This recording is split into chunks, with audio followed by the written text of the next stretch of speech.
اور وہ کہتے ہیں نہیں ہے یہ زندگی ہماری دنیا کی مگر یہ کہ ہم مرتے ہیں اور جیتے ہیں، اور نہیں ہلاک کرتا ہم کو مگر زمانہ. زمانے کی گردش وقت آتا ہے ختم ہو جاتی ہے، جیسے ہر چیز موسم بدلتا ہے، رت بدل جاتی ہے، وقت کے ساتھ ساتھ ہر چیز تبدیل ہوتی جاتی ہے، ایسے ہی کوئی آ رہا ہے کوئی جا رہا ہے، یہ تو گردش زمانہ ہے. اور آپ دیکھیے کہ زیادہ تر جو خواہشات نفس کی پیروی پائی جاتی ہے وہ ایسے ہی لوگوں کے اندر. پھر اس کے بعد فرق نہیں رہتا کسی علم والے میں، ایمان والے میں اور بے ایمان میں، اور اس کی پھر کوئی حد نہیں ہے. لیکن آپ دیکھیے کہ جب سے یہ فلسفہ دنیا میں پریویل کیا ہے، دہریت جس کو کہتے، دہریہ پن. کیا ہوتا ہے دہریہ پن؟ کوئی خدا رسول نہیں، کچھ نہیں، کائنات خود سے خود بن گئی.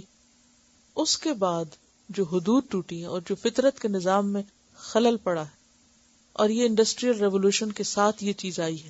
اس سے پہلے کیا تھا کہ ایک دین کا کانسیپٹ، خواہ وہ ٹھیک تھا یا غلط تھا، وہ کسی نہ کسی شکل میں موجود رہا، وہ ایک پریولنٹ آئیڈیالوجی نہیں تھا. لیکن یہ جو دہریت جب سے عام ہوئی تو اس سے بہیمیت آئی.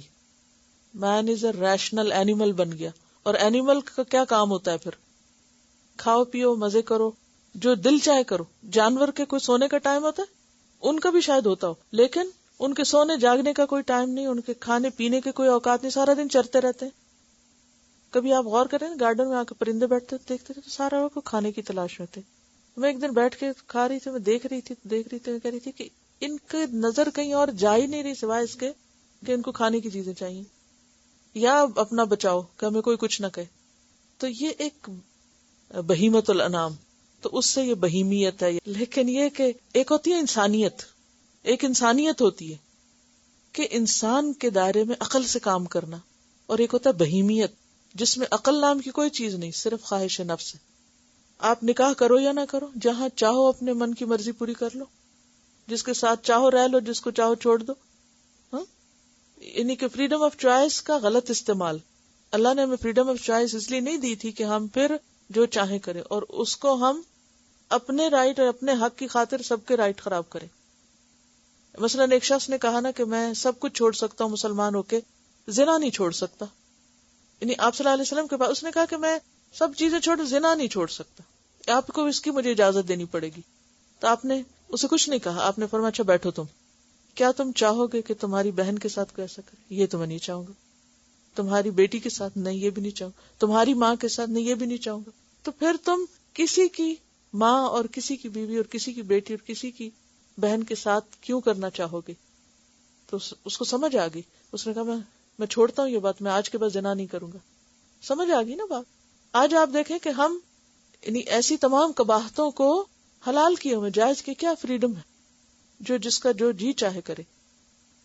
اور پھر وہی چیز جو اپنے لیے پسند نہ ہو وہ دوسروں کے لیے ہم حلال کر دیں. اسی طرح کھانے کے معاملے میں جو جی چاہو کھا. اب جانوروں کو وہ کھلا دینا جو ان کی فطرت کے خلاف ہے، اس سے کیا ہوا؟ ان کی سائز آپ دیکھیں، ان کے بیہیویئر دیکھیں، جانوروں کے بیہیویئر میں تبدیلی آ گئی. اور ان کو جب ہم کھاتے ہیں تو پھر انسانوں کے بیہیویئر بھی آپ دیکھیں کہ کیا سے کیا بن جاتے. میں دیکھتی ہوں کہ جو ہماری فوڈ ہوتی ہے نا، اس کا ہمارے بیہیویئر میں بہت بڑا اثر ہوتا ہے. جب آپ صحیح کھانا نہیں کھاتے تو اس کا نتیجہ کیا ہوتا ہے؟ آپ کے اندر ایک بہیمیت پیدا ہوتی ہے. اس بہیمیت کی سیٹسفیکشن کے لیے پھر انسان کیا چاہتا ہے؟ اگر حلال ہے تو حلال پہ بھی زیادتی کرتا ہے، اور حرام ہے تو اس کی تو پھر ہے ہی زیادتی. یعنی ایسی خوراک کھانا کہ جس کے بعد انسان نہ رہے، جانور کے درجے کو پہنچ جائے. تو اس کے نتیجے میں آپ دیکھیں گے کہ انسانوں کے تعلقات کتنے ایک ہسبینڈ وائف کے تعلقات متاثر ہو سکتے ہیں. اور پھر اس سے جو ڈس سیٹسفیکشن ہوگی اور اس کے جو اثرات ہوں گے اور اس کے جو نتائج ہوں گے بہت دور تک چلے جائیں گے. تو کسی بھی چیز کے اندر کوئی لمٹ باقی ہی نہیں رہی. اب دیکھیں ایک وقت تھا نا، مجھے اچھی طرح یاد ہے کہ ہمارے جو گھروں میں عام طور پر رکھ رکھا ہوتا تھا، یہ کھانا ہے، یہ نہیں کھانا، اتنا کھانا ہے، یہ نہیں پکے گا، یہ نہیں دیا جائے گا، یہ ٹھیک نہیں ہے. تو سوچتی تھی یہ کیا ہر بات میں رکاوٹ. اب سمجھ میں آتا ہے کہ واقعی یہ بہت بڑی حکمت تھی اس میں. آپ دیکھیے کہ جو عزتیں محفوظ نہیں، گھروں میں لڑائیاں ہیں، ہسبینڈ وائف کے تعلقات میں خرابی ہے، لمٹ سے باہر نکلے ہوئے ہیں لوگ، نگاہوں کی حفاظت نہیں. یہ خرابیاں کہاں سے ساری شروع ہوئی؟ یہ اعتدال کے خراب ہونے سے، اعتدال کے بگڑنے سے.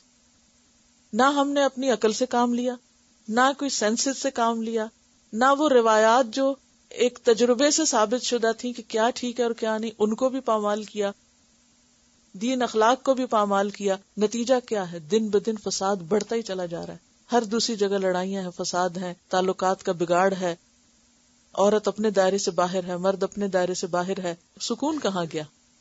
کتنے گھرانوں میں ڈیورسز ہیں، کتنے گھرانوں کے اندر بچوں کے پاس ماں باپ نہیں ہے یا سنگل پیرنٹس. فساد جو ہے وہ اپنی آخری درجے کو پہنچا ہوا ہے نا. یعنی شاید دنیا میں اس درجے کا بگاڑ کبھی ہوا ہو جس درجے کا اس دور میں ہم نے اس بہیمیت کی وجہ سے اور اس دہریت کی وجہ سے ہم نتیجہ پائے کہ جب انسان خدا کو ایک طرف رکھ دے اور کہے کہ موت زندگی بھی ہماری مرضی کی ہے، وما یہلکنا الا الدہر، بس یہ گردش زمانہ ہے، وما لہم بذلک من علم، نہیں ہے ان کے پاس اس بات کا کوئی علم. کیا دلیل ہے ان کے پاس؟ کیا ثبوت ہے؟ انہم الا یظنون، نہیں وہ مگر گمان سے کام لیتے ہیں. یہ بس ان کے خیالات ہیں، خود ساختہ تھیریز ہیں جن کی کوئی حقیقت نہیں. اب دیکھیں کہ کس زور شور سے دھڑلے سے اس کو پروو کرنے کی کوشش کی گئی ہے کہ نہ کوئی خدا ہے اور نہ کوئی اس کائنات کا مالک ہے اور یہ سب کچھ خود ہی چل رہا ہے.